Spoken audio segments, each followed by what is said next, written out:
Be me, Arthur, IT guy at a mid-sized company that makes, well, let's just say we make specialized components. It's not glamorous, but it's stable. Or it was. For about 5 years, my job was pretty straightforward. Keep the servers running, troubleshoot network issues, tell people to turn their computers off and on again. The usual stuff. The company was like that too, predictable. We had our rhythm. You knew who to talk to if something broke. If one of the CNC machines on the floor went down, you didn't file a ticket. You went and found Darren. Darren was the head of maintenance and operations. Looked like he was carved out of oak, probably in his late 50s, hands like leather, and could diagnose an engine knock from 2 rooms away. He never said much, grunted more than he spoke, but he knew that building and everything in it better than the architects who designed it. I remember one time, the main AC for the server room failed in the middle of July. Temps started climbing fast. I was sweating bullets, looking at a potential meltdown of our entire infrastructure.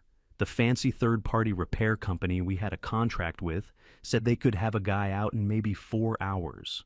I was about to start shutting down non-essential systems when Darren just appeared in the doorway. He didn't say a word, just walked over to the giant whining unit, listened to it for a solid minute, eyes closed. Then he walked over to a wall panel, opened it, and flipped a single unmarked breaker off and then on again. The unit sputtered and roared back to life. He looked at me, grunted something that sounded like, "Appreciate it," and walked away. That was Darren. He didn't work by the book. He worked by an encyclopedic knowledge he kept entirely in his head. Then there was Kari. Kari ran the warehouse and logistics. To an outsider, his warehouse looked like pure chaos. Boxes here, pallets there, no clear rhyme or reason. But it was a system. His system. He knew where every single one of the thousands of component types was, down to the shelf and bin number, just by memory. A customer would place a massively complex order with a dozen different parts, and Kari would glide through the aisles like he was on a wire, collecting everything in minutes. He'd designed the whole workflow himself over a decade. It was unconventional, but terrifyingly efficient. We were a well-oiled, if slightly rusty machine. Everyone had their role, and we respected each other's expertise. I didn't need to know how Darren fixed the AC, and he didn't need to know how I configured the firewall. Things just worked. Then, sometime last spring, the CEO called an all-hands meeting. He was a typical corporate suit, a bit spineless, always chasing the latest business trend. He announced that we were lucky to have a new hire joining us to bring our company culture into the 21st century. Standing next to him was Emerson. She was our new HR director. She was exactly what you'd picture. Late 30s, expensive-looking blazer, a smile that was perfectly practiced and didn't involve her eyes at all. She stepped up to the podium and gave a speech. It was a masterpiece of corporate nothingness, full of words like synergy, paradigm shift, holistic approach, and fostering inclusivity. I zoned out about halfway through, but the key takeaway was that things were going to change.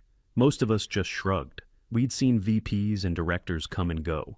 We figured we'd just keep our heads down and wait for her to get bored and move on to some other company. We were wrong. Her changes started small. New inspirational posters appeared on the walls overnight. Stock photos of diverse teams smiling with captions like, "Teamwork makes the dream work." Emails went out about new wellness initiatives, like a subscription to a meditation app. She started hiring. The new faces were all similar. Young women, fresh out of college, all very cheerful and very loud. They all seemed to know each other, or at least they formed a clique almost instantly. The office dynamic started to shift. The quiet, heads-down atmosphere was replaced by constant chatter, laughter, and inside jokes we weren't privy to. They called themselves the M Squad after Emerson. Then came the first major innovation. An email landed in our inboxes announcing a new anonymous reporting system. Emerson explained in the email that it was a tool to ensure a safe and comfortable work environment for everyone. It allowed any employee to file a completely anonymous complaint against any other employee for anything they deemed inappropriate. No proof required, just a feeling. We all knew what this was. It was a weapon. The first victim was a guy in sales, a bit of a loud talker, but harmless.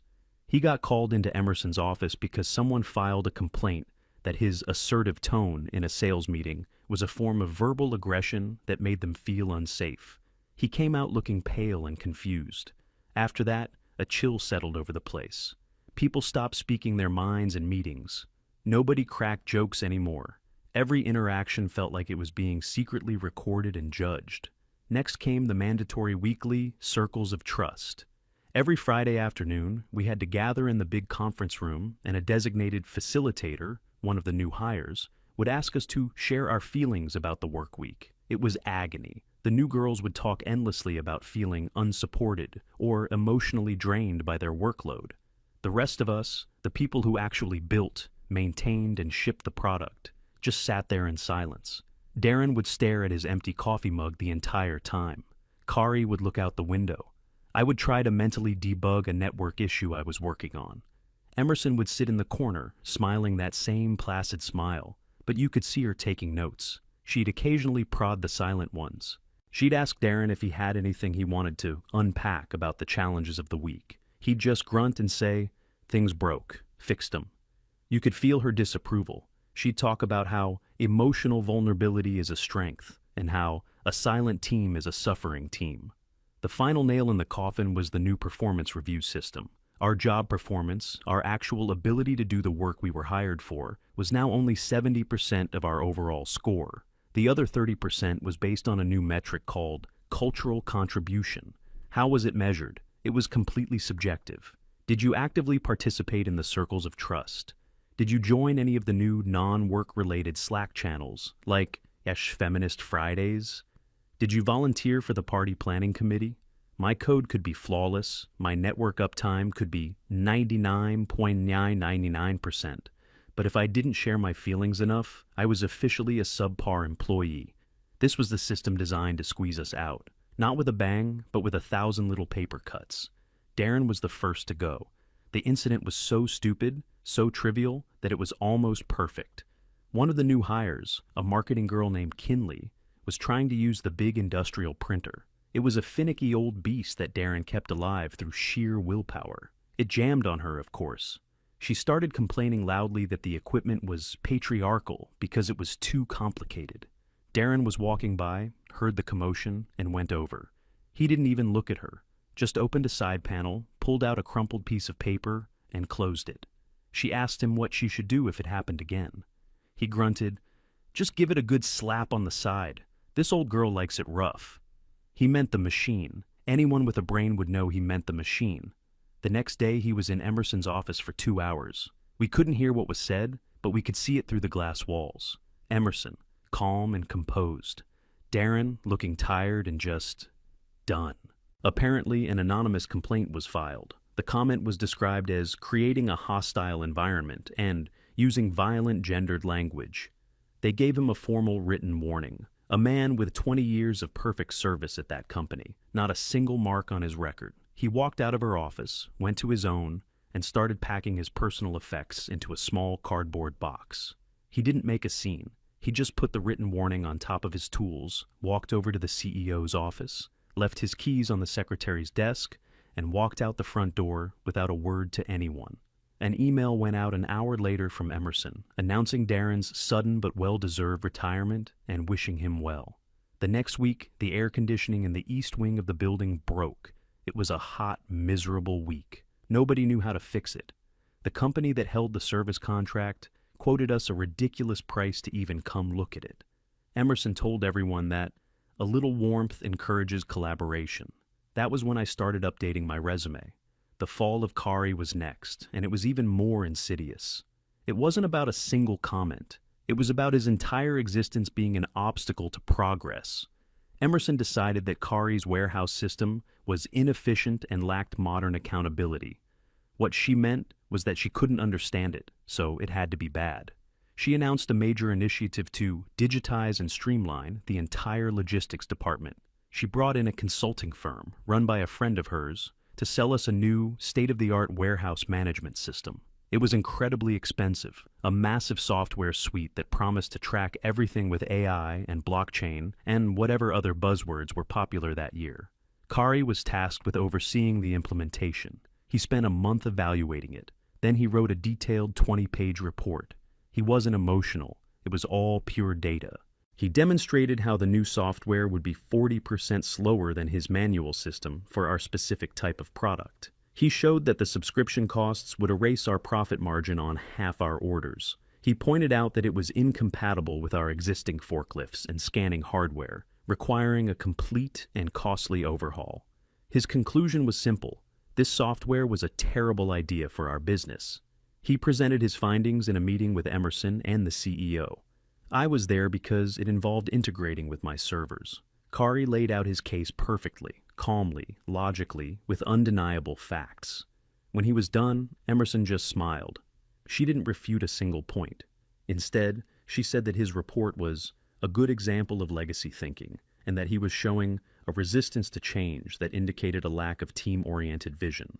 She told the CEO that clinging to old ways, even if they seemed efficient, was holding the company back from being a dynamic and agile market leader.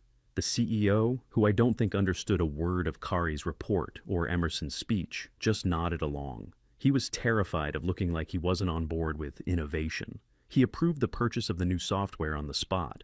He looked at Kari and said, "We appreciate your analysis, but we've decided to move in a more forward-thinking direction." Kari just stared at him. It was the first time I'd ever seen him look defeated. He had dedicated his professional life to building a perfect system, and these people had just dismissed it in favor of shiny, expensive garbage because it sounded better in a press release. He didn't quit on the spot like Darren. He was more methodical. He stayed on for another 2 weeks, his official transition period. He sat in on the training sessions for the new software, never saying a word. On his last day, he handed his company laptop and badge to one of the new HR girls. What nobody knew until later was that Kari had dozens of personal notebooks. They were filled with hand-drawn diagrams, flowcharts, and notes that explained the brilliant madness of his warehouse system. They were the only real documentation for it, the keys to the kingdom. He didn't destroy them. He just took them home with him. His expertise, his institutional memory, walked right out the door. The company had paid for his time, not for his soul. After Kari left, it was just me. I was the last man standing from the old guard, outside of a few guys on the factory floor who were part of a different union and harder to get rid of. But in the office, I was an island. The atmosphere was surreal. The M Squad was in charge now. Meetings weren't about solving problems anymore. They were about discussing the feelings that arose from the problems. My ticketing system was overflowing with requests I'd never seen before. Freya in accounting needed help changing the font color in her email signature. Shiloh from marketing couldn't figure out why her laptop speakers were muted. They'd come to my desk not to ask a question, but to declare that the technology was being difficult or unintuitive. They didn't want a solution. They wanted me to validate their frustration. I became less of an IT admin and more of a tech therapist. And through it all, Emerson was thriving. She was getting praise from the CEO for her bold leadership and for transforming the company culture. She was a star. But I could see the cracks forming under the surface, the little things. The shipping department started missing deadlines because the new software was a nightmare. The factory floor had minor equipment failures that would have taken Darren 10 minutes to fix, but now they caused hours of downtime while we waited for an outside technician. The company was still running, but it was like a car that was leaking oil and making a funny noise. You know, it's only a matter of time before it all just stops. I knew I had to get out. It wasn't my company to save. It was no longer a place where competence was valued. It was a social club, and I didn't have the secret handshake. The final straw for me was a security issue.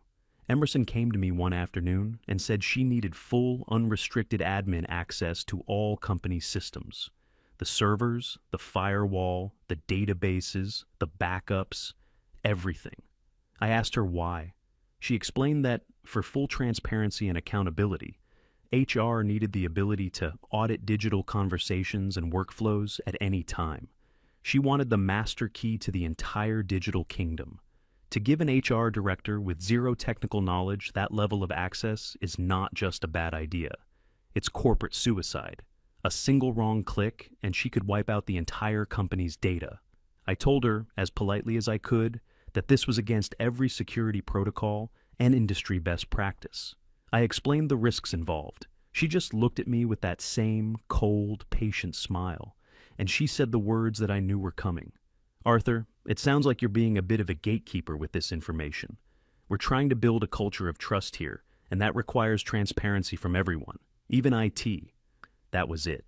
That was the moment. My expertise was being framed as an obstacle to her feelings. My professional duty to protect the company was being called gatekeeping. I didn't argue. I had seen what happened to Darren and Kari. I just nodded. I told her I would have to review the security policy and see what the procedure was.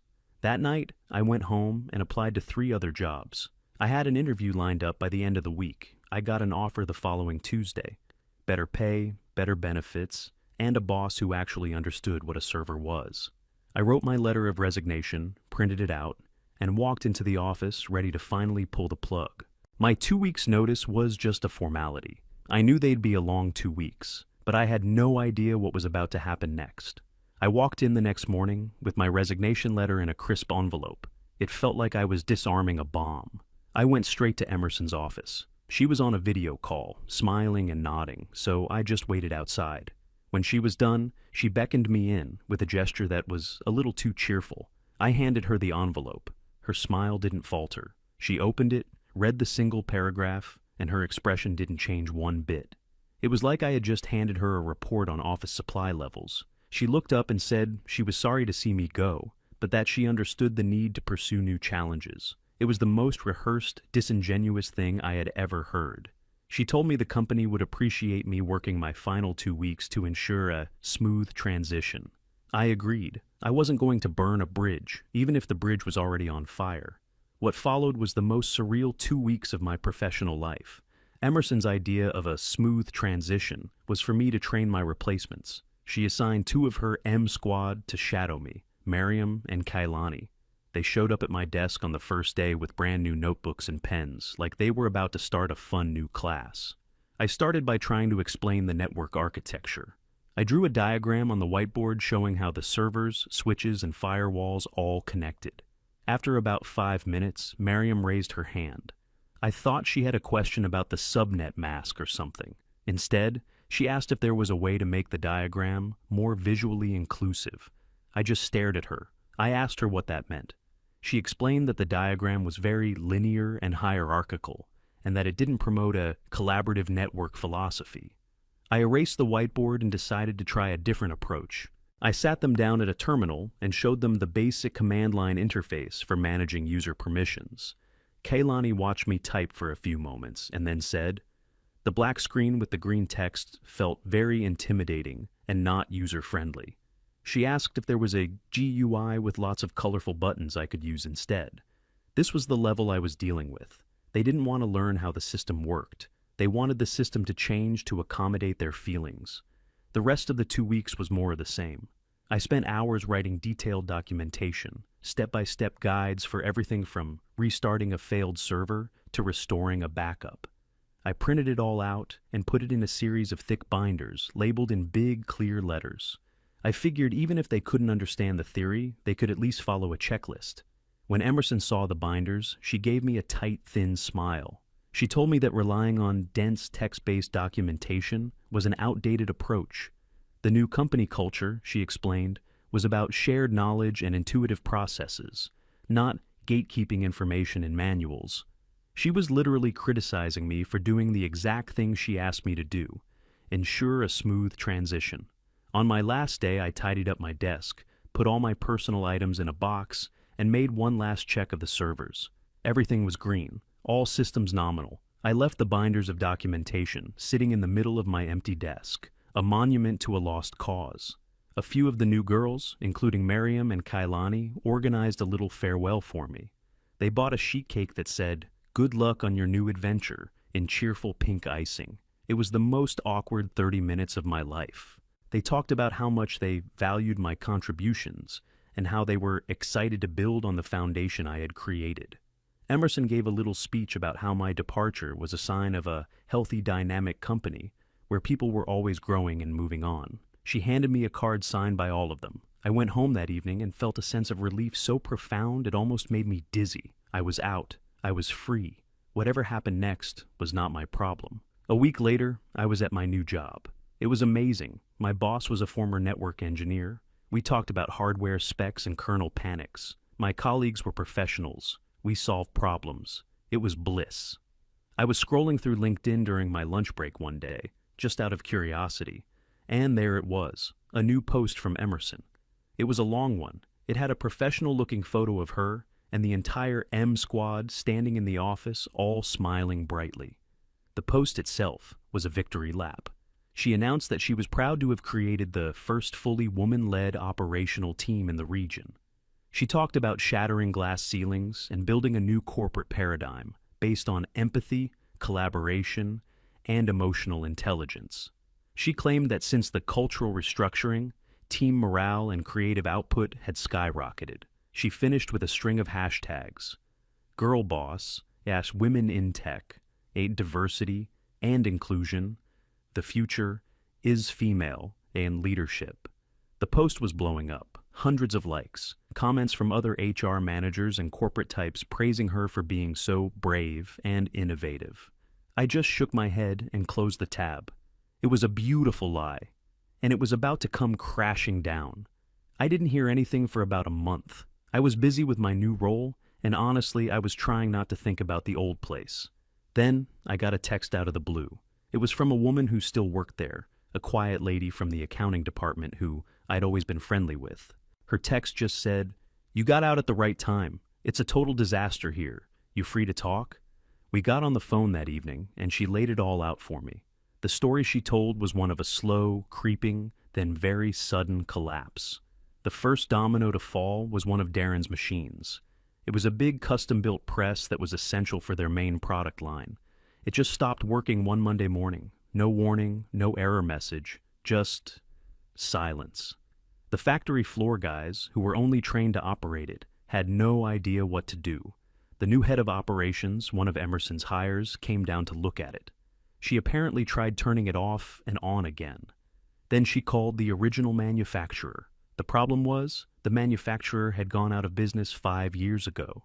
Darren had been the only person on Earth who knew its quirks. He'd kept it running with spare parts he sourced from 3 different countries and a healthy dose of what could only be described as mechanical witchcraft. The machine stayed dead. Production on their most profitable product line ground to a complete halt. That was problem number 1. Problem number 2 arrived a week later, courtesy of Kari's replacement software. They were trying to process a massive shipment for their biggest client. The software, which was supposed to be a seamless AI-driven marvel, suddenly glitched. It didn't just crash. It corrupted the entire order database for that client, mixing up part numbers, quantities, and shipping addresses. The warehouse team, now managed by another one of Emerson's friends, had no idea how to fix it. They couldn't revert to a backup because nobody knew how. They couldn't manually sort the order because Kari's simple, elegant physical system had been dismantled and replaced with a chaotic mess of barcodes that now led to nowhere. The shipment was delayed by a week. The client was furious. My friend in accounting said the penalty fees for the delay alone were in the 6 figures. But the grand finale, the real showstopper, was my department. It happened on a Friday afternoon. The perfect time for a catastrophe. Somebody, and to this day nobody knows who, was trying to clean up the Active Directory. Maybe it was Miriam, maybe Kaylani. They were probably trying to implement a more aesthetically pleasing user group structure. They must have clicked the wrong thing, deleted a root permissions group, or a critical system file they didn't understand. At 3:47 p.m., the main server that handled authentication for the entire company went down. And it didn't just go down. It went into a boot loop of death. The consequences were immediate and total. The company website went offline. The internal network vanished. Email stopped working. The VoIP phone system died. Every single computer in the office was suddenly a useless brick, unable to log into the network. The entire digital infrastructure of the company ceased to exist. My friend described the scene. A few screens went black, then a few more. A confused murmur spread through the office. People started asking if the internet was down. Then the slow, creeping horror as they realized it was everything. They were completely cut off from the outside world and from their own data. The M Squad was in full-blown panic. They apparently tried calling me. My old extension was dead, of course. They didn't have my personal number. They tried calling the third-party IT support company we had a low-level contract with. The support guy on the phone asked for the admin password. They didn't know it. He asked them to connect to the server's recovery console. They didn't know what that was. He asked them to read an error code off the physical server's display. They couldn't even figure out how to get into the locked server room. The binder I had left, the one with the big friendly letters on it that said, "Emergency Server Recovery," was apparently being used as a monitor stand on someone's desk. The entire office descended into chaos, and at the center of it all was Emerson. My friend said she just locked herself in her glass office. Everyone could see her. She was pacing back and forth like a caged animal, screaming into her cell phone. The CEO was calling her. The angry client was calling her. The heads of other departments were banging on her door. And what was her highly trained, empathetic, collaborative team doing? My friend forwarded me a few of the internal emails they managed to send each other using their personal phones. Kinley sent a company-wide message suggesting they all take a moment to practice mindfulness and acknowledge the collective trauma of the situation. Shiloh was asking if they were still expected to complete their timesheets for the day.